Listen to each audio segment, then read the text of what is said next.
Good morning, everyone.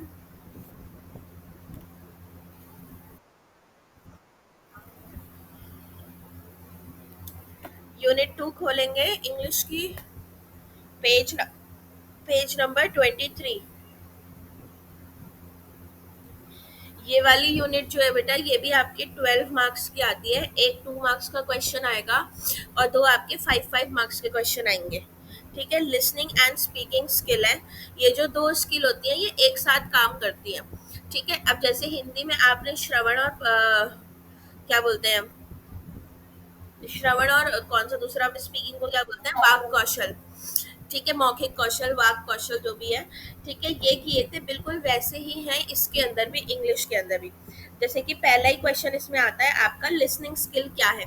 ठीक है, एक तो लिसनिंग स्किल के आगे लिख लो कि ये एक रिसेप्टिव स्किल है। रिसेप्टिव यानी कि इसके अंदर जो है हम रिसीव करते हैं साउंड को।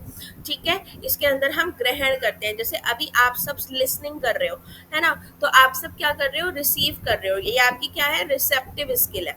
और स्पीकिंग क्या होती है, स्पीकिंग होती है प्रोडक्टिव स्किल। जैसे मैं बोल रही हूँ तो मैं साउंड जो है उसको प्रोड्यूस कर रही हूँ। ठीक है, तो स्पीकिंग क्या हो गई, प्रोडक्टिव स्किल हो गई। तो कभी कभी क्वेश्चन जो है वो ऐसे आ जाता है, रिसेप्टिव स्किल के ऊपर शॉर्ट नोट लिखिए। तो आपको रिसेप्टिव स्किल पता होनी चाहिए कि लिसनिंग और रीडिंग जो होती है आपकी, ये रिसेप्टिव होती है। इसमें आप सिर्फ ग्रहण करते हो, कुछ प्रोड्यूस नहीं कर रहे हो। ठीक है, और स्पीकिंग और राइटिंग जो होता है इसमें आप कुछ बना रहे हो। ठीक है, या तो साउंड बना रहे हो या शब्द बना रहे हो। तो ये प्रोडक्टिव स्किल कहलाती है।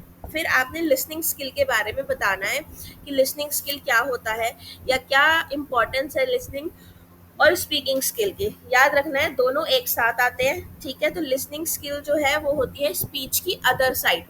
जब कोई स्पीच चल रही होती है तो उसकी उसको जो सुन रहा होता है उसके पास लिसनिंग स्किल होती है। ठीक है, अगर लिसनिंग नहीं है तो स्पीच का कोई मतलब नहीं है। ठीक है, अगर मैं बोल रही हूँ और मुझे सुनने वाला कोई नहीं है तो मेरे बोलने का कोई अर्थ नहीं है। ठीक है,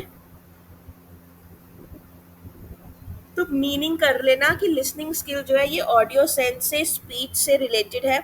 ठीक है, ये पैसिव होती है। पैसिव मतलब इसके अंदर आप कुछ नहीं कर रहे होते, आपके कानों तक साउंड जो है वो अपने आप जा रही होती है। ठीक है, इसमें ऑब्जेक्टिव्स कर लेना लिसनिंग स्किल्स के, ये भी आ रखे हैं कि लिसनिंग स्किल्स जो होता है वो एक लैंग्वेज सीखने के लिए बेस, आपका अच्छा बेस तैयार करता है। ठीक, लिसनिंग स्किल में क्या होता है कि भाषा सीखने के लिए जो लिसनिंग स्किल है ये एक अच्छा बेस तैयार करती है। ठीक है, आपको बोलने से पहले सुनना आना चाहिए और अच्छे से सुनना आना चाहिए। किसी की भी बात काट के जवाब देना, ठीक है, ये गलत चीजें होती हैं। फिर कम्युनिकेशन करना, मैसेज अपना, कंटेंट, फीलिंग्स किसी के पास पहुंचाना, आप तभी पहुंचा पाओगे जब सामने वाले की आप सुनोगे। ठीक है, ये जो है हमारी स्पीकिंग स्किल को इफेक्टिव बनाती है। जब हम ध्यान से सुनते हैं तो ध्यान से बोल भी पाते हैं। जैसे कि डिबेट्स वगैरह अगर हम कर रहे हैं तो सामने वाले के फैक्ट्स अगर हमने अच्छे से सुने हैं तो तभी हम उसको काउंटर फैक्ट दे पाएंगे। राइट, वर्बल इंटरेक्शन के लिए ये अच्छा होता है। फिर आपने स्पीकिंग स्किल डालना है इसके अंदर। ठीक है, कि ये प्रोडक्टिव होती है, ये भी लैंग्वेज का बेस अच्छा करती है। ठीक है, स्पीकिंग स्किल के बाद ही हम रीडिंग और राइटिंग सीख पाते हैं अच्छे से। लिसनिंग और स्पीकिंग जो है दोनों एक साथ चलते हैं। ठीक है, जहाँ भी लिसनिंग हो रही होगी वहाँ स्पीकिंग ज़रूर हो रही होगी। ये सारी चीज़ें आपने इसमें डालनी है। इसके बाद role of listening and speaking in learning English, page number 25 पे जो पॉइंट्स दे रखे हैं। तो भाई, लिसनिंग और स्पीकिंग से क्या होता है कि हम इंग्लिश के जो स्पीच साउंड्स हैं उनको रिकॉग्नाइज कर पाते हैं। ठीक है, जैसे कि मैंने अब एक वर्ड बोला, बोथ। ठीक है, तो बोथ में आप लोगों को सुनते ही आपने पहचान लिया होगा कि मैम ने ब की आवाज निकाली, ओ की आवाज निकाली, थ की आवाज निकाली। ठीक है, तो इंग्लिश के जो स्पीच साउंड्स हैं उनको अलग अलग टुकड़ों में रिकॉग्नाइज कर लेते हैं। जो वर्ड का लेक्सिकल मीनिंग होता है, जो भी उसका शाब्दिक अर्थ है, ठीक है, उसको हम समझ पाते हैं। ग्रामेटिकल मीनिंग्स हम समझ पाते हैं। लिसनिंग और स्पीकिंग स्किल अगर हमारी अच्छी है, ठीक है, कहाँ पे स्ट्रेस दिया जा रहा है इस चीज़ को अंडरस्टैंड कर पाते हैं। इंग्लिश स्पीच साउंड्स जो है उसको प्रोड्यूस कर पाते हैं। लिसनिंग में पहले चार आ जाते हैं, सॉरी, स्पोकन में पहले चार आ जाते हैं, उसमें ठीक है, और जो बंदा बोल रहा है, पहले वाले में जो सुन रहा है, दूसरे वाले में जो बोल रहा है, वो अगर मैं बोल रही हूँ तो मुझे पता है कि मैं कौन सी साउंड मुझे मेरे मुंह से निकालनी है, ठीक है, और कौन कहाँ पे मुझे स्ट्रेस और इंटोनेशन देना है, कौन से वर्ड और स्ट्रक्चर्स मुझे यूज करने हैं, ठीक है। अब ये difference between listening and speaking skill है, तो इसमें आप बता देना, ऑडियो लिंगुअल मेथड के बारे में बता देना जो हमने पिछली क्लास में पढ़ा था, ठीक है। कि ऑडियो लिंगुअल मेथड से लिसनिंग स्पीकिंग स्किल्स जो है बच्चों की इनहेंस की जाती है। एक में सुनना होता है, एक में बोलना होता है, एक रिसेप्टिव होती है, एक प्रोडक्टिव होती है, इस तरीके से। फिर आपका आता है लिसनिंग विद कॉम्प्रीहेंशन, यानी कि समझ के सुनना, ठीक है। तो आप पहले बताना कि दो तरीके की लिसनिंग होती है। एक होती है हियरिंग, हियरिंग होता है कि आपके कानों में आवाज जा रही है, ठीक है, लेकिन आप उसको उतना अच्छे से समझ नहीं रहे। और एक होता है लिसनिंग, लिसनिंग होता है कि आप सामने वाले की बात का मीनिंग समझ रहे हो, अर्थ ग्रहण कर रहे हो, वो होता है लिसनिंग विद कॉम्प्रीहेंशन, ठीक है। अब कंडीशंस क्या क्या है भाई लिसनिंग स्किल के लिए, कि प्यूपिल जो है, जो बच्चा है, ठीक है, उसको वर्ड्स, आप जो वर्ड्स सुना रहे हो उसे, उसके मीनिंग समझ आने चाहिए, ठीक है। उसके जो कान है, ऑडिटरी सेंस जो है वो नॉर्मल होना चाहिए। साउंड्स जो मैं प्रोड्यूस कर रही हूँ उसमें मीनिंग होना चाहिए। बच्चा अटेंटिव होना चाहिए, ठीक है। प्यूपिल्स जो है वो उनका इंटरेस्ट होना चाहिए लिसनिंग की तरफ। इंटरेस्ट नहीं है तो बेकार है बोलना, ठीक है। लिसनिंग स्किल के एम्स क्या है, कि एक तो भाई लैंग्वेज का जो फाउंडेशन है वो बिठाना, स्पीकिंग स्किल को इफेक्टिव करना, दो लोगों में वर्बल इंटरेक्शन अच्छी करना, दूसरे के कॉन्सेप्ट आइडियाज को समझना, ठीक है। प्रिंसिपल ऑफ टीचिंग लिसनिंग क्या है आपका, प्रिंसिपल ऑफ टीचिंग लिसनिंग में वही एम्स को कंबाइन कर देना है आपने, ठीक है। 5 मार्क्स का अगर आता है प्रिंसिपल, तो एम्स और ये आपका प्रिंसिपल, इसको कंबाइन कर देना है। कि साउंड जो है वो क्लियर होनी चाहिए, ऑडिबल होनी चाहिए, करेक्ट प्रोनाउंसिएशन होनी चाहिए, ठीक है। प्रिपरेशन पूरी होनी चाहिए टीचर की, जो जो कुछ भी उसने पढ़ाना है, बच्चों को एनकरेज करना है कि वो सुने भी, सिर्फ बोले बोले नहीं। फिर ये कुछ एक्टिविटीज दे रखे हैं बेटा नीचे, इसमें लिख लो activities to develop LS skills, activities to develop listening speaking skill, ये क्वेश्चन आ जाता है। तो क्या क्या एक्टिविटीज हैं, कि एक तो सिंपल इंस्ट्रक्शन हो गई, टीचर ने सिंपल इंस्ट्रक्शंस दे दी बच्चों को लिसनिंग स्किल की। एक पब्लिक अनाउंसमेंट, टीचर जो है वो बच्चों को स्टेज पे पब्लिक अनाउंसमेंट करने के लिए बोल रही है, अपॉर्चुनिटीज दे रही है, ठीक है। एक टेलीफोनिक कॉन्वर्जेशन, टीचर जो है क्लास के अंदर किसी बच्चे को फादर बना दे रही है, किसी बच्चे को बेटा बना दे रही है, और उनसे दोनों से टेलीफोनिक कॉन्वर्सेशन करा रही है। क्लासरूम डिस्कशन, टीचर जो है टॉपिक देके उस पर डिस्कशंस करवा रही है फॉर एंड अगेंस्ट में। Radio and TV news, school के अंदर ऐसी एक्टिविटीज़ कराई जा रही हैं जिसमें हम बच्चों को बता रहे हैं कि रेडियो या टीवी न्यूज़ कैसे दिया जाता है स्टेज पे खड़े होके। स्पोर्ट्स कमेंट्री, कोई गेम चल रहा है स्कूल के अंदर, उस पर स्पोर्ट्स कमेंट्री करना, ये सब एक्टिविटीज़ हम करा सकते हैं इनकी एलएस स्किल डेवलप करने के लिए। इसके बाद आता है साउंड सिस्टम। साउंड सिस्टम में फोनोलॉजी और प्रोसोडी पे क्वेश्चन आता है बेटा। फोनोलॉजी में पहले फोनेटिक्स आते हैं, फोनेटिक्स 2 मार्क्स का आता है, ठीक है। फोनेटिक्स क्या है, एक साइंटिफिक स्टडी है किस चीज़ की, जो मैं शब्द मेरे मुंह से निकाल रही हूँ उसकी ध्वनियों की, ठीक है। तो मेरा प्रोडक्शन, ट्रांसमिशन और रिसेप्शन ऑफ स्पीच जो होता है ये फोनेटिक्स से डील करता है, ठीक है। फोनेटिक्स की नॉलेज एक टीचर को ज़रूर होनी चाहिए, इंग्लिश के टीचर को, क्योंकि फोनेटिक्स की मदद से हम प्रोनाउंसिएशन सही कर पाते हैं बच्चे की, ठीक है। साउंड का जो सही डिस्क्रिप्शन है वो दे पाते हैं, ठीक है। बच्चों के प्रोनाउंसिएशन में जो गलतियां हैं वो पॉइंट आउट कर पाएंगे, और साउंड्स को अलग अलग डिफ्रेंशिएट कर पाते हैं। फिर आता है फोनेटिक ट्रांसक्रिप्शन। ट्रांसक्रिप्शन होता है बेटा, जैसे कि आपने ट्रांसक्रिप्शन कैसे बताऊं मैं,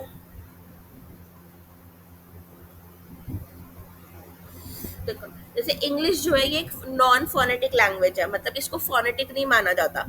फोनेटिक वो होता है जिसमें अम, उसी लेटर के लिए वही आवाज हो, जैसे हिंदी एक फोनेटिक लैंग्वेज है, ठीक है, इसमें क के लिए क ही है, ख के लिए ख ही है।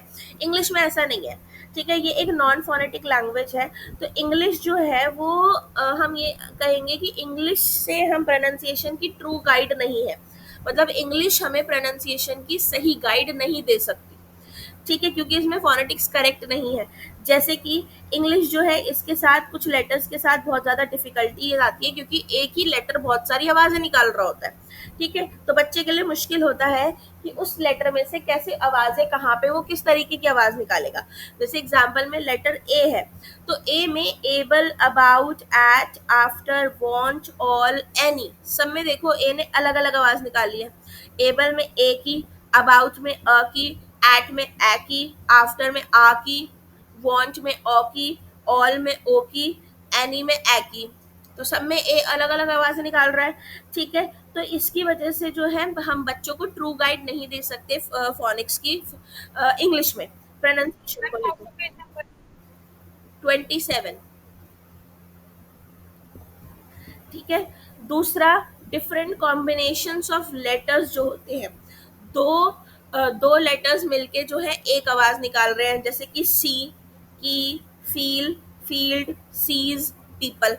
अब ई ए, ई वाई, डबल ई, ई आई और ई ओ, सारे ही बड़ी ई की आवाज निकाल रहे हैं।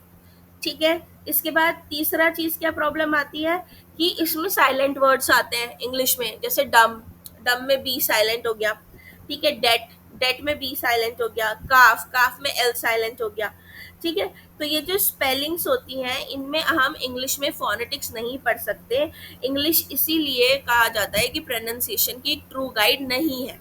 ठीक है, हमें ये प्रोनाउंसिएशन की ट्रू गाइड नहीं बताती है, एक सही रास्ता नहीं दिखाती है। ओके, तो हमें दूसरे सिंबल्स की जरूरत पड़ती है प्रोनाउंसिएशन के लिए, इनको फोनेटिक सिंबल्स कहा जाता है। तो इंग्लिश के अंदर अगर हमें प्रोनाउंसिएशन सीखनी होती है तो दूसरे कुछ सिंबल्स होते हैं जो फोनेटिक सिंबल्स होते हैं, वो सीखने पड़ते हैं। जैसे कि सबसे नीचे जो आप बेटा वो देख रहे हो, टेबल देख रहे हो, उसमें आपका जो आई बना हुआ है और उसके साथ दो डॉट्स है, कॉलन, तो वो बड़ी ई की आवाज निकालेगा। ठीक है, जैसे कि ट्री, ट्री में वो अगर लगा है तो आई, और कॉलन है तो वो बड़ी ई है। सिर्फ आई है तो वो छोटी ई की आवाज निकालेगा, जैसे हिट। ठीक है, सिर्फ ई है तो वो ए की आवाज निकालेगा, जैसे कि सेट, है ना। तो ये कुछ सिंबल्स हैं जो फोनेटिक सिंबल्स कहलाते हैं हमारे। ये जो फोनेटिक सिंबल्स की वैल्यू है, या इन फोनेटिक सिंबल्स को फोनेटिक ट्रांसक्रिप्शन भी कहा जाता है। ट्रांसक्रिप्शन क्या होता है? आपकी साउंड को रिटन फॉर्म दे देना। ठीक है, तो इंग्लिश में जैसे आप इंग्लिश में बात कर रहे हो, आपने बोला ट्री, तो ट्री को एक रिटन फॉर्म दे देना कि वो साउंड कैसे बन रही है, साउंड की फॉर्म में, स्पेलिंग की फॉर्म में नहीं, साउंड की फॉर्म में। तो साउंड की फॉर्म में ट्री में ट, टी हो गया, र, आर हो गया। ई की जो आवाज आ रही है वो कैसे आ रही है? आई और कॉलन से। ठीक है, जैसे कि आप लास्ट वाला देखो, फोनेटिक ट्रांसक्रिप्शन, उस टेबल में तो ट्री की स्पेलिंग उन्होंने कैसे दे रखी है, जैसे डिक्शनरी में भी आप देखते हो या गूगल भी आप करते हो तो ऐसे देते हैं, वो फोनेटिक सिंबल्स देते हैं। ठीक है, तो ये होता है ट्रांसक्रिप्शन आपका। इसमें एक दो याद कर लेना। ठीक है, सिंबल जो है उसके हिसाब से कर देना। अब आ जाओ 29 पेज पर। ऑर्गन ऑफ स्पीच क्या होते हैं? तो ऑर्गन ऑफ स्पीच का मतलब है वो ऑर्गन आपके शरीर में जहां से आवाज बनती है। ठीक है, यानी कि आपका लेरिंग्स, आपका जो ये वोकल कॉर्ड्स होते हैं बेटा, इसको हम ऑर्गन ऑफ स्पीच बोलते हैं। ऑर्गन ऑफ स्पीच में आपके तीन सिस्टम आते हैं। एक रेस्पिरेटरी, ठीक है, जिसमें आपका लंग्स आ जाता है, ट्रैकिया आ जाता है। एक आपका फोनेटरी सिस्टम आता है, एक आपका आर्टिकुलेटरी सिस्टम आता है। ठीक है, रेस्पिरेटरी सिस्टम क्या है? रेस्पिरेटरी सिस्टम वो है, इसमें क्वेश्चन आ रखा है, जिसमें लंग्स होते हैं, चेस्ट के मसल्स होते हैं, हमारा डायफ्राम जो होता है, रिब्स वाला पार्ट होता है, और विंड पाइप होता है जिसको हम ट्रैकिया बोलते हैं। ठीक है, लंग्स का काम क्या है? ब्रीदिंग करना, रेस्पिरेट करना। ठीक है, और हमारा चेस्ट जो है वो अंदर बाहर होता है, एक्सपैंड और कॉन्ट्रैक्ट होता है। ठीक है, जब लंग्स कंप्रेस्ड होते हैं तो हवा बाहर निकलती है, जब लंग्स एक्सपैंड करते हैं तो हवा अंदर जाती है, in and out of the air जो है हमारा। ठीक है, और ये एयर किसके थ्रू अंदर जाती है? हमारे ट्रैकिया के अंदर, विंड पाइप जो है उसके थ्रू। तो रेस्पिरेटरी सिस्टम का रोल क्या है स्पीच प्रोडक्शन में? कि रेस्पिरेटरी सिस्टम जो होता है वो एक एयर स्ट्रीम प्रोवाइड करता है। ठीक है, एक हवा की क्या बोलते हैं, क्या बोलेंगे, एक रास्ता पर प्रोवाइड करता है एयर का पास होने का, क्योंकि एयर की मदद से ही हमारी स्पीच फॉर्म होती है। ठीक है, तो ये जो एयर स्ट्रीम है ये सोर्स ऑफ एनर्जी की तरह एक्ट करता है। अगर ये एयर स्ट्रीम नहीं होगी तो कोई भी स्पीच नहीं बन पाएगी, कोई साउंड नहीं बन पाएगा हमारे वोकल कोच से। ठीक है, क्योंकि जब हम बोलते हैं तो हमारे वोकल कोच, जो गला आप टच करोगे अपना, ठीक है, तो हमारा जो गला होता है ये एक्सपैंड और वो करता है, कॉन्ट्रैक्ट करता है।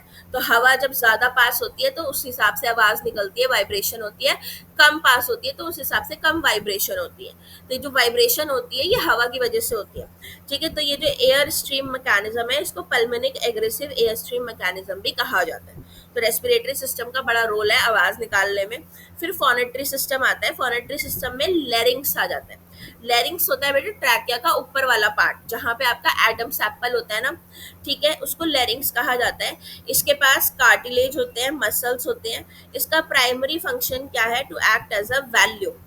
एडम एप्पल के पास होता है, ये बिल्कुल एडम एप्पल जैसा होता है। लड़कों का एडम एप्पल बड़ा होता है, ठीक है, तो उनकी आवाज हार्श होती है, मोटी होती है। लड़कियों के पास एडम एप्पल नहीं होता, इसलिए उनकी आवाज पतली होती है। तो एडम एप्पल का ये रोल होता है। ठीक है, तो जब हम सांस अंदर और बाहर लेते हैं तो हमारे जो वोकल कोड्स हैं वो खुल जाते हैं। जैसे कि आप पहले फिगर के अंदर देखो, वोकल कोड्स क्या हैं, they are drawn wide apart, खुल गए हैं। और जो बीच में स्पेस है उसको ग्लॉटिस बोलते हैं, वो ओपन हो जाती है।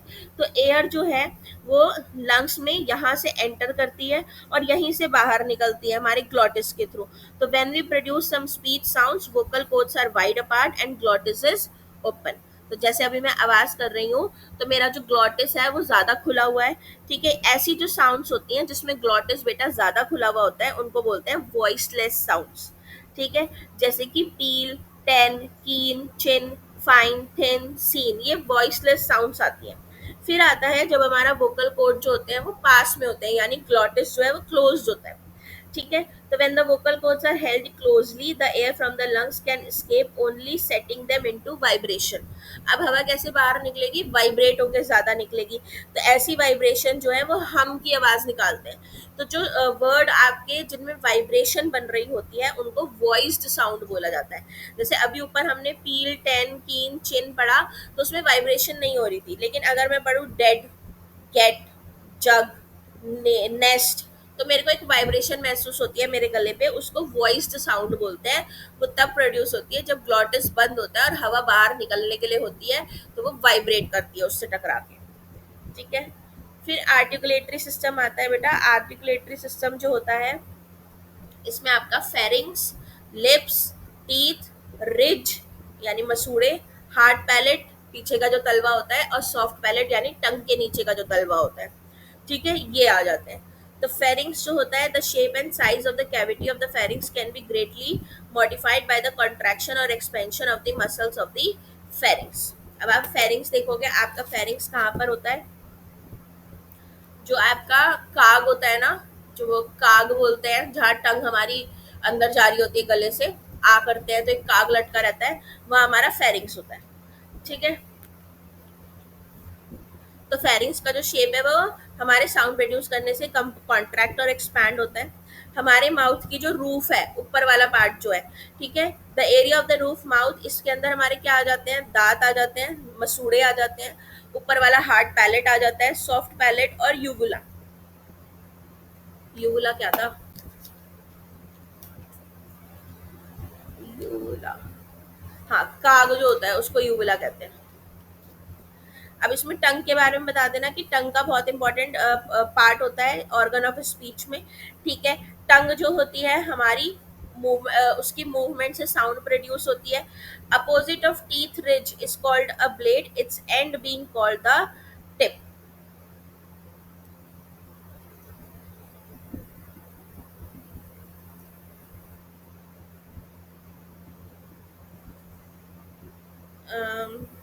ये सब नहीं, लिप्स में ये शेप बना देना। ठीक है, कि जब हमारे लिप्स स्प्रेड होते हैं, बंद होके जब स्प्रेड होते हैं, जैसे कि the lips are spread as in the vowel sound keen. Keen जब मैंने बोला तो मेरे होठ जो है वो पीछे की तरफ स्प्रेड हो गए।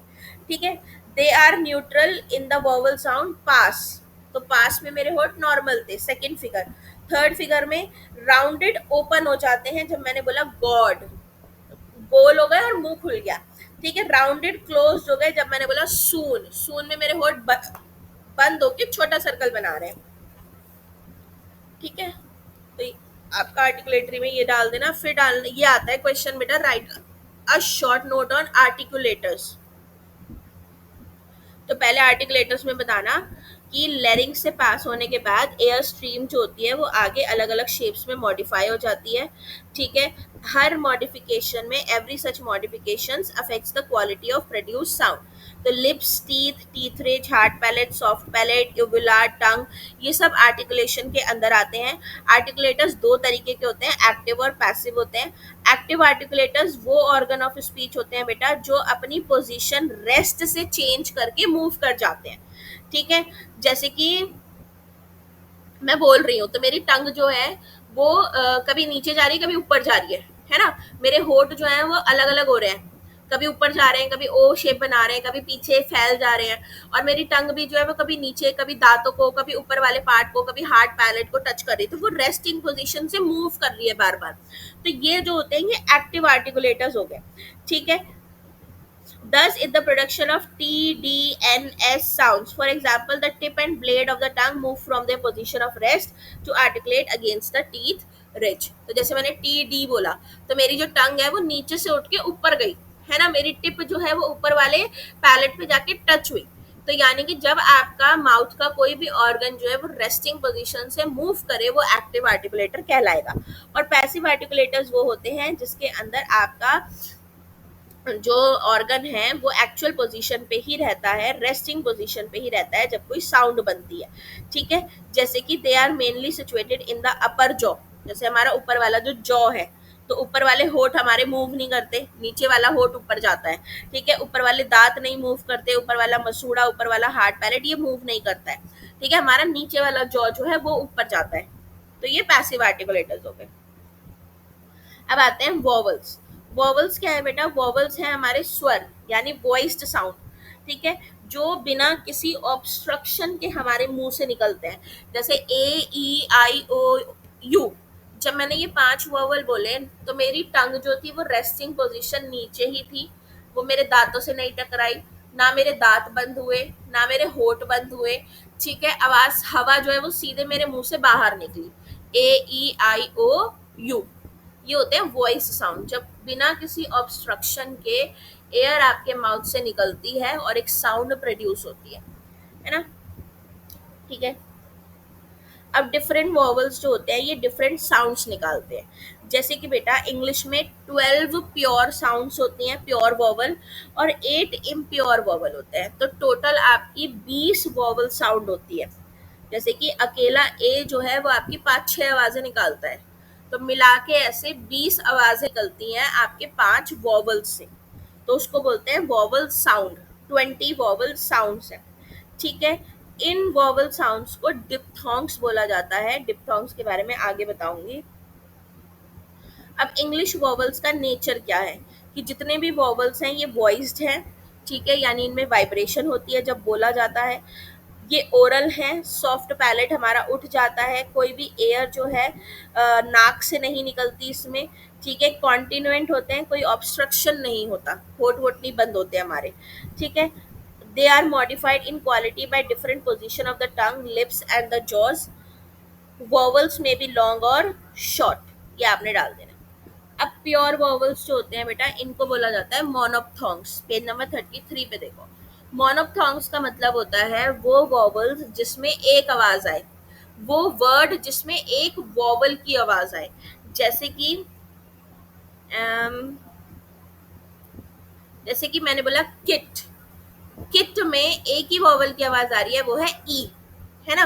मैंने बोला बीड, बीड में एक ही वॉवल की आवाज आ रही है, वो है बड़ी ई। वॉवल क्या होता है बेटा, स्वर, आ इ, ई, उ, ये। तो जिसमें इनकी आवाजें आती हैं वो वॉवल कहलाएंगे, है ना। अब जैसे कि आपका पॉट, पॉट में ओ की आवाज आ रही है, एक ही वॉवल, तो वो होते हैं प्योर वॉवल्स। तो ये 12 होते हैं आपके मोनोप्थोंग्स जो होते हैं। ठीक है, फिर आपके डिप्थोंग्स होते हैं। डिप्थोंग्स क्या होते हैं बेटा, जिसमें आपके जिस वर्ड में आपके 2 वॉवल की आवाज आए। ठीक है, जैसे कि ऑयल, ओ, ई, 2 आवाज आ रही है। ठीक है, जैसे कि आपका काइट, तो आ, ई, काइट, आ ई, दो आवाजें आई, ठीक है।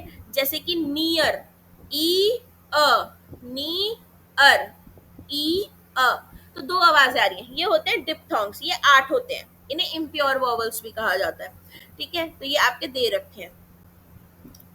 अब इसके बाद आ जाओ, ये वाला जो है बेटा ये खुद से रीड करना है आपने। फॉर्मेशन ऑफ प्योर वॉवल्स एक बार आ रखा है ये, ठीक है। इसमें अ, ये आपने रीड करना पड़ेगा खुद से, ठीक है। पेज नंबर 36 पे आ जाओ। Position of different speech organs for the production of pure vowels. तो देखो इसमें आपने 5 चीजें करनी है। एक तो आपकी लेंथ, कि वॉवल जो है लंबा है या छोटा है। आपकी टंग कहाँ पर है, आपकी जो टंग है, part of the tongue which is highest, मतलब आपकी टंग की टिप जो है वो ऊंची है या जो ब्लेड है वो ऊंचा है। लिप्स की पोजीशन कैसी है, और आपके जो जॉज है वो कितने खुल रहे हैं। ये 5 चीजें आपने ध्यान देनी है हर वॉवल साउंड में। तो जैसे पहली आती है बेटा हमारी बड़ी ई, ठीक है, जैसे कि सी की ट्री। तो बड़ी ई में हमारा जो लेंथ है, वॉवल क्या है, वो लॉन्ग वॉवल हो गया। टंग की हाइट क्या है, nearly close. Part of tongue which is highest, front. Position of lips, पीछे की तरफ स्प्रेड हो गए। जॉज हमारे नैरो टू मीडियम खुले हैं, ज्यादा नहीं खुले हैं जॉज, ठीक है, मुंह हमारा ज्यादा नहीं खुला है। तो इस तरीके से कोई भी 5-6 इसमें से वॉवल साउंड आपने करनी है, ठीक है। फिर पेज नंबर 38 पे डिप्थोंग आ जाओ। डिप्थोंग में पहले वही बताना कि वो वर्ड जिसके अंदर 2 वॉवल साउंड्स प्रोड्यूस होते हैं वो डिप्थोंग होते हैं। ये 8 होते हैं, इम्प्योर वॉवल इनको बोला जाता है, ठीक है। फिर इसमें बेटा कोई भी 4 या 5 जो साउंड्स हैं वो कर लेना कि कौन सा टाइप ऑफ डिप्थोंग है, पोजीशन टंग की क्या है, लिप्स की क्या है, जॉस कितने खुल रहे हैं, ठीक है। फिर 39 पेज पे कॉन्सोनेंट आ जाओ। कॉन्सोनेंट बेटा हमारे पास 24 होते हैं, लेकिन नहीं, कॉन्सोनेंट हमारे पास 21 होते हैं, लेकिन वो 21 कॉन्सोनेंट मिला के 24 आवाजें निकालते हैं। तो 24 कॉन्सोनेंट साउंड्स होती हैं, ठीक है। इसके अंदर आपने मार्क करना है कि इनकी आवाजें कहाँ से किसकी निकलती हैं। जैसे आपने हिंदी में किया था कंठ, तालु, दंत, ओष्ठ, वैसे ही है ये वाला भी, ठीक है। तो इसमें बाइलेबियल वाला, बाइलेबियल वो होते हैं बेटा जिसमें आपके दोनों लिप्स जो हैं होठों से, दोनों होठों से जो आवाज निकलती है, जैसे प, ब, म, ठीक है। फिर लेबियोडेंटल, लेबियोडेंटल वो होता है जिसमें नीचे का दांत ऊपर के नीचे का होठ ऊपर के दांतों से मिलता है, जैसे व, फ, ओके। डेंटल जिसमें आपके टंग की जो टिप है वो ऊपर के दांतों से जाके लगती है, जैसे थीटा, है ना, थ। एल्यूविलर, एल्व्यूलर, एल्व्यूलर वो होती है जब आपकी टंग की टिप या ब्लेड जो है वो आपके मसूड़ों से जाके लगता है ऊपर वाले, जैसे कि ट, ड, न, स। पहले जो एल्व्यूलर होता है जब आपकी टंग का जो ब्लेड है, ठीक है, और आपकी एल्व्यूलर का जो पीछे का साइड है, पीछे वाला तलवा, वहां पे जाके आवाज लगती है, जैसे ये वाला नहीं, ये डाल देना वैसे ही वाला सिग्मा का साइन। पैलेटल होता है front of the tongue and hard palate, J. Velar tongue के पीछे का और सॉफ्ट पैलेट, जैसे कि के। ग्लॉटल जब आपके ग्लॉटिस से आवाज निकल के आती है, जैसे कि ह, ठीक है। फिर मैनर ऑफ आर्टिकुलेशन में प्लॉजिव्स आते हैं, प्लॉजिव्स पे बड़ा क्वेश्चन आता है। वो साउंड्स जो बेटा आपके which are produce by a complete closure of air passage, जैसे प, ब, इसमें मेरा हवा जो है उसका पैसेज रुक जा रहा है पूरा, मेरे होठ बंद हो जा रहे हैं, वो प्लॉजिव्स होते हैं, ठीक है। फिर फ्रिकेटिव्स होते हैं जिसमें पार्शियल क्लोजर होता है, थोड़ी हवा बाहर निकलती है। नेजल्स होते हैं जिसमें हवा नाक से निकलती है, ठीक है। उसके बाद एफ्रिकेट्स पे क्वेश्चन आता है बेटा, एफ्रिकेट्स कर लेना। एफ्रिकेट्स होते हैं जिसमें एयर पैसेज पूरी तरीके से बंद हो जाता है और धीरे धीरे मुंह से बाहर निकलता है, ठीक है। फिर 41 पेज पे आ जाओ। Show consonant sounds with their symbols in RP with example. बेटा ये सारी आपकी प्लॉजिव साउंड है, ठीक है, यहाँ पे लिख लो प्लॉजिव साउंड, इसमें से कोई भी 5 मार्क कर लेना। फिर write a short note on phonology and prosody. तो फोनोलॉजी क्या है भैया, डिस्क्रिप्शन है, ठीक है, स्पीच साउंड का। It is based on the theory of what every speaker of language unconsciously knows about the sound patterns of that language. यानी कि अनकॉन्शियसली हमें पता है कि कौन सा जो लेटर है वो कौन सी ध्वनि निकालेगा, ये फोनोलॉजी होता है। जैसे हम सबको पता है कि भाई का जो है वो का की आवाज निकालेगा, ठीक है। इसके बाद प्रोसोडी जो होता है बेटा, ये पार्ट ऑफ फोनेटिक्स होता है, जिसके अंदर स्ट्रेस और इंटोनेशन, मतलब ये एक प्रोसोडी को बोलेंगे कि एक शिक्षा शास्त्र होता है, एक स्टडी होती है, जिसमें हम ये सीखते हैं कि जब मैं फोनोलॉजी यूज करूंगी तो मुझे कौन से लेटर पे, कौन सी साउंड पे कितना स्ट्रेस देना है और कितना इंटोनेशन लगाना है, उसको प्रोसोडी बोलते हैं, ठीक है। फिर आपका स्ट्रेस आ जाता है। स्ट्रेस होता है डिग्री ऑफ फोर्स, किसी साउंड पे या किसी सिलेबल पे या वर्ड पे आप कितना जोर लगा रहे हो, फोर्स लगा रहे हो, वो स्ट्रेस होता है, ठीक है। तो सिलेबल, जिस सिलेबल पे मैं ज्यादा प्रेशर लगाऊंगी वो स्ट्रेस्ड वोवल कहलाएगा, ठीक है। Vowels which are pronounced without pressure और फोर्स आर कॉल्ड अनस्ट्रेस्ड, ठीक है। स्ट्रेस का इंपॉर्टेंस क्या है कि स्ट्रेस के इंपॉर्टेंस से हमारी जो भाषा है वो फ्लैट और डल नहीं लगती है, इंटरेस्टिंग लगती है, ठीक है। काइंड्स ऑफ स्ट्रेच में बेटा दो स्ट्रेस करने हैं, वर्ड और सेंटेंस। वर्ड स्ट्रेस वो होता है जब आप किसी सिलेबस पे, किसी शब्द के पर्टिकुलर सिलेबल पे स्ट्रेस लगाते हो, जैसे फोटोग्राफर, तो मैंने टॉ पे ज्यादा प्रेशर लगाया किसी वर्ड के सिलेबल पे। सिलेबल क्या है, फोटोग्राफर, फोटोग्राफर में कितने सिलेबल है, फ टॉ ग र फ र, 6 सिलेबल है, ठीक है। और मैंने किस पे जोर लगाया, सेकंड वाले पे, टॉ पे, फोटोग्राफर, तो ये वर्ड स्ट्रेस हो गया। सेंटेंस स्ट्रेस होता है जब हम पूरे वर्ड पे जोर लगाते हैं, जैसे किसी पूरे वर्ड पे जोर लगाना, जैसे कि कैसे बताऊं,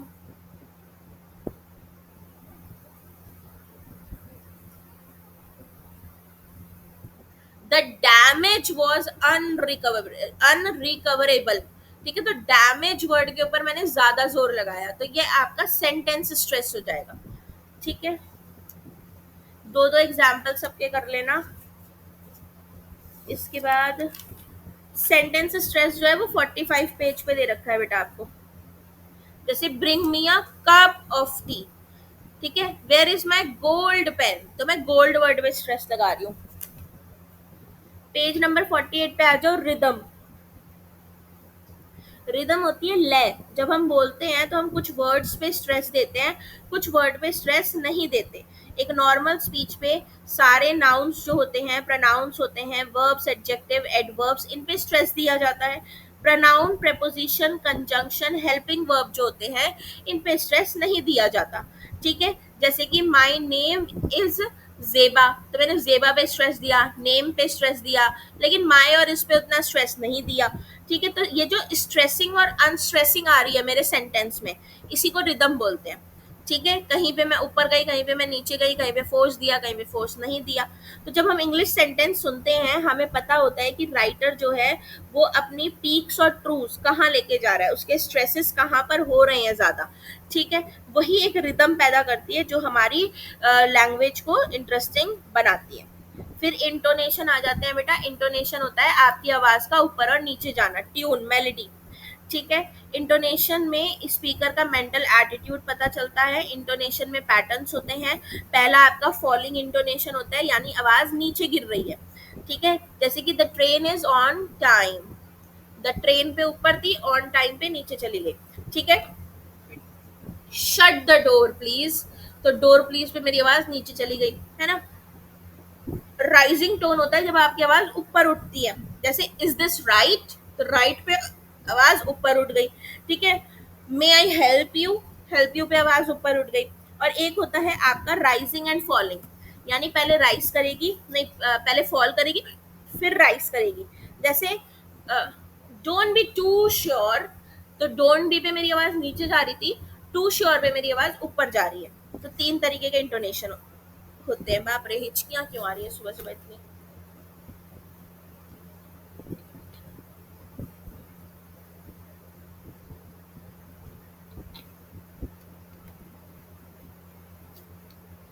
इसके बाद आपका डिक्शनरी आता है बेटा। डिक्शनरी वो बुक है जिसमें अल्फाबेटिकली अरेंज वर्ड होते हैं मीनिंग के साथ और दूसरी इंफॉर्मेशन के साथ। डिक्शनरी की इंपॉर्टेंस ये है कि ये बहुत सारे बच्चों को खुद से सीखने का मौका देती है। बच्चे वर्ड्स के मीनिंग ढूंढते हैं, इंडिपेंडेंट बनते हैं, रिस्पॉन्सिबल बनते हैं। डिक्शनरी हमारी बायलिंगुअल और लर्नर डिक्शनरी होती है। बायलिंगुअल डिक्शनरी जो होती है, बच्चे शुरुआत में बायलिंगुअल डिक्शनरी यूज करते हैं। ये इनको इनकी मदर टंग में जो वर्ड्स के मीनिंग है वो प्रोवाइड करती है बायलिंगुअल। लर्नर्स डिक्शनरी जो होती है ये ज़्यादा मददगार होती है बच्चों के लिए। यहाँ पे मीनिंग्स ऑफ वर्ड जो होते हैं वो मदर टंग में नहीं होते बल्कि उस लैंग्वेज में होते हैं जो बच्चे सीख रहे हैं। ठीक है, तो डिक्शनरी जैसे इंग्लिश सीख रहे हैं, इंग्लिश का वर्ड का मीनिंग ढूंढ रहे हैं, तो मीनिंग भी इंग्लिश भाषा में ही लिखा होगा। तो डिक्शनरीज में डिस्क्रिप्शन, डेफिनेशन, सिनोनिम, पिक्चर्स वगैरह सब होती हैं इसमें लर्नर डिक्शनरी के अंदर, ताकि बच्चे को वर्ड क्लियर हो जाए। How a word looked up in a dictionary, ये पढ़ लेना कि वर्ड आपके अल्फाबेटिकली अरेंज होते हैं। तो हम पहला अल्फाबेट लेटर देखते हैं, फिर दूसरा लेटर देखते हैं, फिर तीसरा लेटर देखते हैं, ऐसे हम ढूंढते जाते हैं। ठीक है, इसके बाद पेज नंबर 52 पे ये सब रीड कर लेना, कुछ नहीं है इसमें। फिर पंक्चुएशन पे क्वेश्चन आता है बेटा, सारे पंक्चुएशन मार्क कर लेना। पंक्चुएशन वो डिवाइस होती है जिसकी मदद से हमारे स्टेटमेंट को एक सही मतलब मिलता है। ठीक है, कि हम सवाल पूछ रहे हैं या जवाब दे रहे हैं या हैरान हो रहे हैं, ये पंक्चुएशन का काम होता है। तो फुल स्टॉप जो होता है इसमें ज्यादा पॉज लगता है। ठीक है, ये दो सेंटेंसेस को सेपरेट करता है। कॉमा, कॉमा में कम पॉज लगता है, ये दो बातों को सेपरेट करता है। ठीक है, सेमी कॉलन होता है, सेमी कॉलन के अंदर आपका फुल स्टॉप से कम और क्या बोलते हैं, कॉमा से ज्यादा पॉज लगता है। ठीक है, सेमी कॉलन दो अलग अलग बातों को अलग करता है। कॉलन जो होता है ये आपका एक पूरा कंप्लीट पॉज देने के लिए होता है। ये कोटेशंस में यूज होता है किसी की बात जब कहनी होती है, जैसे गॉड सेड। ठीक है, इंटेरोगेशन का जो साइन होता है ये सवाल के लिए यूज होता है जब हम कोई क्वेश्चन पूछते हैं। एक्सक्लेमेशन जब हम कोई सडन फीलिंग आती है, ठीक है, उसके लिए एक्सक्लेमेशन होता है। इन्वर्टेड कॉमा जब हम किसी की बात को एज इट इज कोट कर देते हैं, वो इन्वर्टेड कॉमास होते हैं। एपोस्ट्रॉफी होता है जब हम किसी वर्ड के कुछ लेटर्स को गायब कर देते हैं, ठीक है, ओमिशन कर देते हैं, वो एपोस्ट्रॉफी होता है। हाइफन होता है जब हम दो वर्ड्स को कनेक्ट करते हैं, जैसे मेड, सर्वेंट। ठीक है, ब्रैकेट्स या पैरेंथेसिस होते हैं आपके, तीन तरीके के ब्रैकेट्स होते हैं। Dash to indicate an abrupt stop, अचानक से हुआ स्टॉप को रोका जाता है। ठीक है, फिर आता है बेटा आपका phonemic drills. Minimal pair, minimal pair वो होते हैं बेटा जिनकी स्पेलिंग बिल्कुल एक जैसी लगती है, बोलने में एक जैसे भी लगते हैं, बस बीच की जो साउंड होती है वो थोड़ी सी अलग होती है। जैसे बिट, बीट, बिट में छोटी ई है, बीट में बड़ी ई हो गई। बी और टी सेम है, बीच की साउंड अलग है बस। ठीक है, तो इसके लिए ड्रिल कराई जाती है बच्चों को मिनिमल पेयर्स के थ्रू। जैसे नीचे जो एग्जाम्पल है वो दो तीन पढ़ लेना। Sheep, cheap, ship, chip. Okay, फिर ये पेज नंबर 57 पे चैंट, पोयम, रिदम, इस पे कभी क्वेश्चन आया नहीं है। ठीक है, बट रिदम, चैंट, सॉन्ग्स और पोयम पे क्वेश्चन आ जाता है। तो इसमें आपने ये बताना है कि टीचिंग को इंटरेस्टिंग और मजेदार बनाने के लिए अपर प्राइमरी क्लास और प्राइमरी क्लास में इसको कराया जाता है। एक दो नर्सरी राइम लिख देना, शॉर्ट पोयम लिख देना कोई सी भी, ठीक है, कोई स्टोरी लिख देना बस। फिर रोल प्ले और ड्रामेटिक्स पे क्वेश्चन आता है। रोल प्ले का बहुत बड़ा हाथ होता है बेटा लिसनिंग और स्पीकिंग स्किल्स सीखने में। ठीक है, क्योंकि रोल प्ले में डायलॉग्स होते हैं, एक बच्चा सुनता है, दूसरा उसका जवाब देता है। तो रोल प्ले का बहुत बड़ा रोल होता है, ड्रामेटाइजेशन का बहुत बड़ा रोल होता है लिसनिंग स्पीकिंग स्किल्स सुनने में। ठीक है, लोगों को एक तो रियल लाइफ एक्सपीरियंस मिलता है, अपने एटीट्यूड, अपनी फीलिंग्स के साथ कॉम्प्रीहेंड कर पाते हैं वो। ठीक है, अपने नेगेटिव एटीट्यूड को चेंज कर पाते हैं। ये सब बताना है। इसके बाद प्रोनाउंसिएशन है। प्रोनाउंसिएशन यानी उच्चारण, शब्दों का सही उच्चारण करना, सही साउंड निकालना। ठीक है, इसके लिए फोनिक्स आने जरूरी है। स्ट्रेस, इंटोनेशन, फ्लुएंसी, रिदम, ये सब पता होना चाहिए। प्रोनाउंसिएशन के लिए आपको प्रॉपर जेस्चर्स आपको आने चाहिए कि किस तरीके से मुझे किसी से बात करनी है। ठीक है, इसके बाद ये मार्क कर लेना फीचर्स ऑफ इंग्लिश प्रोनाउंसिएशन और मेजर्स टू इम्प्रूव प्रोनाउंसिएशन। तो वही प्रोनाउंसिएशन को कैसे सुधारा जा सकता है, एक तो ओरल ट्रेनिंग दो, ऑडियो विजुअल एड्स करो, इंग्लिश साउंड एक्सप्लेन करो, ओरल एक्टिविटीज कराओ ज़्यादा से ज़्यादा, ठीक है। लॉन्ग और डिफिकल्ट वर्ड्स को एनालाइज करो, तोड़ के जैसे पढ़ते हैं, जैसे कि मान लीजिए आपका वर्ड है इक्विलेटरल, तो इसको तोड़ दो, ई क्वी लेट रल। तो ऐसे बच्चे जो है स्पेलिंग और प्रोनाउंसिएशन अच्छे से सीखते हैं। इंडिविजुअल अटेंशन दो हर बच्चे को, ठीक है। ये आपकी यूनिट 2 खत्म हो गई।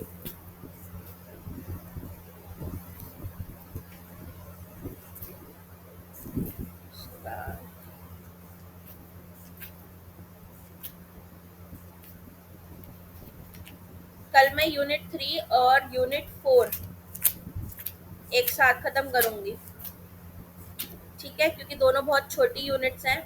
मुझे ये बताओ, यूनिट 5 जो है तुम्हारी ग्रामर, पढ़ाने की जरूरत है या बस मार्किंग करवा दूं कि कहाँ से कौन से क्वेश्चन आते हैं? बस मार्किंग करा दूं, ठीक है। खोलो, अभी खोलो यूनिट 5। यूनिट 5 में जो जो क्वेश्चन, जो जो टॉपिक पे क्वेश्चंस आए हैं ज्यादा, वो मार्क करते चले जाओ। पहला नाउन, ठीक है। नाउन क्या है, नाउन के टाइप्स क्या हैं, यूजेस क्या हैं सारे। प्रॉपर नाउन पे बड़ा क्वेश्चन आता है, ठीक है। Proper, common, abstract, material, collective. Abstract पे अलग से क्वेश्चन आता है, मटेरियल पे अलग से क्वेश्चन आता है, प्रॉपर पे अलग से क्वेश्चन आता है, नाउन पे अलग से क्वेश्चन आता है, पार्ट्स ऑफ स्पीच पे अलग से पूरा क्वेश्चन आ जाएगा। 5 नंबर में बोल देंगे पार्ट ऑफ स्पीच बताओ, तो उसमें सारे ही आ जाएंगे, नाउन, वर्ब, प्रोनाउन, एडजेक्टिव, ठीक है। तो इसको मार्क कर लो। इसके बाद आपके वो आते हैं, फिल इन द ब्लैंक्स आते हैं बेटा, 2-2 नंबर के, ठीक है, जिसके अंदर आपका क्या बोलते हैं, वर्ब पूछ लेते हैं, प्रेपोजिशन पूछ लेते हैं, वो सब आगे आ जाएगा। नाउन, जेंडर, इसको मार्क कर लो, मैस्कुलिन, फेमिनिन, कॉमन, न्यूटर। फिर नाउन, नंबर, ठीक है, काउंटेबल, अनकाउंटेबल वाला, प्लूरल, सिंगुलर वाला, ये सब नाउन के अंदर ही भरना है आपने, ठीक है, अलग नहीं है नाउन से। फिर केस ऑफ नाउन आ जाओ, ये बड़ा आता है, ये वाला क्वेश्चन बड़ा ही ज्यादा आता है, केसेस ऑफ नाउन बेटा, ठीक है। इसमें नॉमिनेटिव, ऑब्जेक्टिव, पजेसिव, डेटिव और वोकेटिव सारी। अगर रूल लिखना चाहते हो तो लिख लो। नॉमिनेटिव केस का रूल होता है व्हाट और हु प्लस वर्ब, व्हाट और हु के साथ एक वर्ब होना चाहिए। ऑब्जेक्टिव केस का जो रूल है वो है वर्ब के बाद व्हाट और वेयर होना चाहिए। एक रूल है वर्ब के बाद व्हाट या हुज होना चाहिए, और दूसरा रूल है ऑब्जेक्टिव का प्रेपोजिशन प्लस ऑब्जेक्ट होना चाहिए। पोजेसिव में एपोस्ट्रॉफी एस लगता है क्योंकि आपका पोजेसिव अपना होता है। डेटिव केस में लिविंग चीजें जो होती हैं उन पे डेटिव केस लगता है, इसमें वर्ब प्लस व्हाट हुज हुम रहेगा आपका। यानी व्हाट हुज हुम का मतलब है कि वहां पे व्हाट हुज हुम का जवाब मिल रहा होगा आपको, ठीक है। और वोकेटिव होता है address, form of address. Address का मतलब है किसी को नाम लेके बुलाना, ओ बच्चे इधर आ, ठीक है, या आयशा इधर आओ, ये एड्रेस करना किसी को। एड्रेस मतलब पता नहीं यहाँ पे। फिर प्रोनाउन मार्क कर लो बेटा। प्रोनाउन क्या होते हैं, types of pronoun. Personal pronoun आता है, फिर ये तुम्हारे पर्सनल प्रोनाउन के रूल्स आते हैं, ठीक है। पर्सनल प्रोनाउंस के रूल्स मार्क कर लो। फिर पेज नंबर 124 पे सबसे नीचे रिफ्लेक्सिव प्रोनाउन बड़ा आता है, ठीक है। Emphatic pronoun, demonstrative pronoun, indefinite pronoun, interrogative pronoun, reciprocal pronoun, distributive pronoun, relative pronoun, ये सारे मार्क कर लो। पेज नंबर 128 पे एडजेक्टिव्स मार्क कर लो। काइंड्स ऑफ एडजेक्टिव पे बड़ा क्वेश्चन आते हैं, क्वालिटी, क्वांटिटी, नंबर, ठीक है, डेमोन्स्ट्रेटिव, इंटेरोगेटिव। फिर कंपैरिजन ऑफ एडजेक्टिव पे अलग क्वेश्चन आता है, page number 130। Positive, comparative, superlative, जो आपने बचपन में किया ना, sweet, sweeter, sweetest, small, smaller, smallest, इस पे, ठीक है। फिर बेटा 132 पेज पे नहीं छोड़ दो इसको, पेज नंबर 136 पे आओ। वर्ब, वर्ब क्या होते हैं, उसके काइंड। काइंड में बेटा ऑक्सिलरी बहुत आता है, ठीक है, फाइनाइट वर्ब्स बहुत आता है। फाइनाइट वर्ब्स, ऑक्सिलरी, ऑक्सिलरी कौन से होते हैं, हेल्पिंग वर्ब्स जो होते हैं आपके। ठीक है, फाइनाइट वर्ब्स पे बहुत आता है। ऑक्सिलरी 138 पेज पे मिलेगा। फिर आ जाओ पेज नंबर 144 पे, एडवर्ब। एडवर्ब क्या होते हैं, एडजेक्टिव के लिए जो, सॉरी वर्ब के लिए जो एडजेक्टिव यूज होता है। इसमें आपके बेटा काइंड्स ऑफ एडवर्ब पे क्वेश्चन आया था 2023 में। ठीक है, तो adverb of time, place, manner, number, result, ये सारे करने हैं। फिर आ जाओ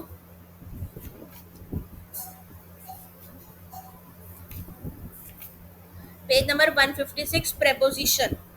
प्रेपोजिशन क्या होता है, और preposition of time and date. तो इसमें एट, ऑन, इन कर लेना, बाय और विद कर लेना, बिटवीन कर लेना, सिंस और फॉर कर लेना।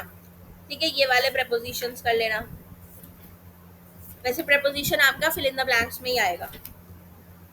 ठीक है, फिर कंजंक्शंस आपके, कंजंक्शंस बेटा कनेक्टर्स होते हैं। ठीक है, इसमें आपकी क्लासिफिकेशन ऑफ कंजंक्शन पे क्वेश्चन आता है। एक एक आपका कंजंक्शन पे क्वेश्चन आता है, और एक आपका जो पहला वाला है कोऑर्डिनेटिंग कंजंक्शन, इस पे बड़ा क्वेश्चन आता है। ठीक है, फिर 173 पेज पे इंटरजेक्शन। इंटरजेक्शन में आपका वही एक्सक्लेमेशन वाले जो होते हैं, तो नीचे जितने दे रखे हैं ना, जॉय, सोरो, सरप्राइज, अप्रूवल, ये सारे कर लेना। फिर 176 पे ईडियम्स एंड फ्रेजेस, इस पे कोई क्वेश्चन नहीं आया, बस पढ़ लेना। ईडियम आपके मुहावरे और लोकोक्तियां। 183 पेज पे आ जाओ, सेंटेंस, इस पे क्वेश्चन आता है बेटा। ठीक है, काइंड्स ऑफ सेंटेंसेस पे क्वेश्चन आता है, असर्टिव, नेगेटिव, इंटेरोगेटिव, सारे सेंटेंसेस कर लेना। फिर आपका 185 पेज पे स्ट्रक्चरल क्लासिफिकेशन, सिंपल, कंपाउंड और कॉम्प्लेक्स सेंटेंस। तो इसमें कंपाउंड सेंटेंस पे डिपेंडेंट क्लॉज क्या होता है, इस पे 186 पेज पे आप कॉम्प्लेक्स सेंटेंस में देखोगे तो डिपेंडेंट क्लॉज होगा, उस पे क्वेश्चन आता है, 5 नंबर में आ रखा है। ठीक है, फिर आपका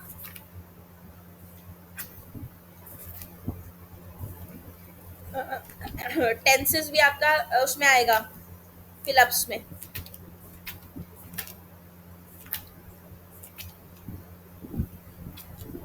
हाँ, क्लॉज 211 पेज, क्लॉजेस बहुत इंपॉर्टेंट है, क्लॉजेस पे क्वेश्चन आता है।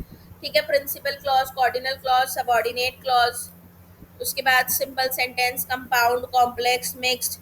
फिर ये काइंड ऑफ सबऑर्डिनेट क्लॉज में noun clause, adjective clause, adverb clause, तीनों मार्क कर लेना। ठीक है, फिर 219 पेज पे बेटा नॉन फाइनाइट वॉइसेस, बहुत इंपॉर्टेंट है, बहुत बार आया है ये क्वेश्चन। ठीक है, नॉन फाइनाइट इनफाइनिटी वाला कर लेना। इसके बाद voice, page number 231, active passive voice, ये आपका उस पे आएगा, fill in the blanks 2 number वाले क्वेश्चन में। ठीक है, इसके बाद नरेशन, डायरेक्ट और इनडायरेक्ट स्पीच जो होती है, ये भी आपका उसमें आएगा, फिल इन द ब्लैंक्स वाले में, 2 नंबर वाले में। ठीक है, फिर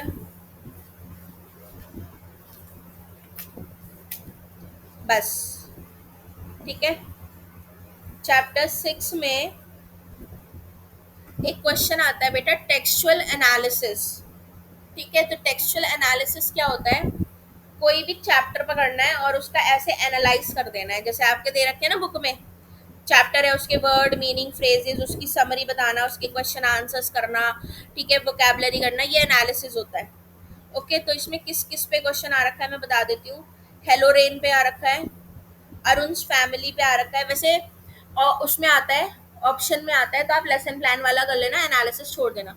बट मैं फिर भी आपको एक टेक्सचुअल एनालिसिस की फोटो भेज दूंगी कि टेक्सचुअल एनालिसिस होता क्या है, रिटन फॉर्म में। ठीक है, अरुण्स फैमिली पे आ रखा है, मार्क करते चले जाओ। जो मार्किंग वाला है उसको खत्म करो, फिर जल्दी खत्म हो जाएगा इंग्लिश भी। इसके बाद टेक्सचुअल एनालिसिस का तो मैं आपको वो दे दूंगी कि होता होता क्या है, और किसी भी एक चैप्टर का टेक्सचुअल एनालिसिस कर लेना आप। ठीक है, चैप्टर सारे रीड कर लेना, लेकिन ये जितने भी एनालिसिस दे रखे हैं ये सब रीड कर लेना, वैसे रीड करने का कोई फायदा नहीं है। पेज नंबर 308 पे आओ, द लायन किंग, इसको मार्क कर लो। 308 पे lion king,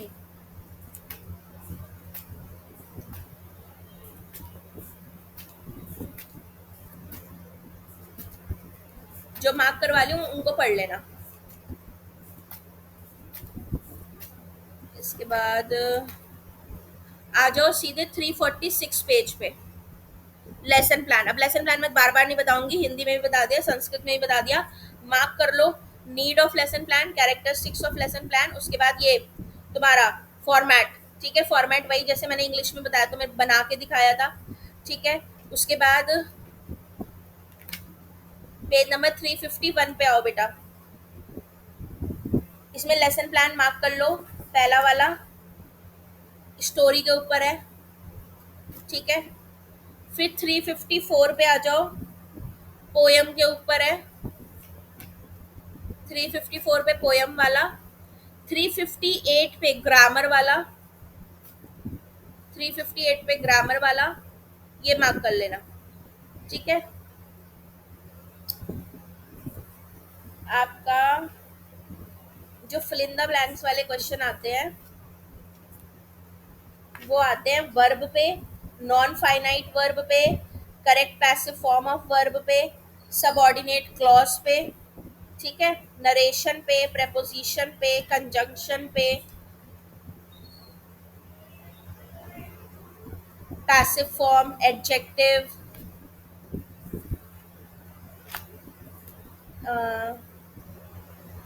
degree of adjective.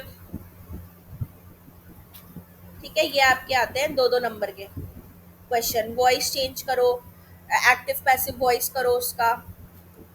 ठीक है, इसके भी मैं क्वेश्चन आंसर, इसके भी जो क्या बोलते हैं पीवाई क्यू है वो सॉल्व है मेरे पास, वो मैं आपको भेज दूंगी फोटो। 2 यूनिट बची है, कल इंग्लिश खत्म कर देंगे। ठीक है, इंग्लिश खत्म करके फिर नेक्स्ट बुक स्टार्ट कर देंगे, टाइम कम है, सिर्फ जुलाई का मंथ है और अभी किताबें बहुत सारी हैं।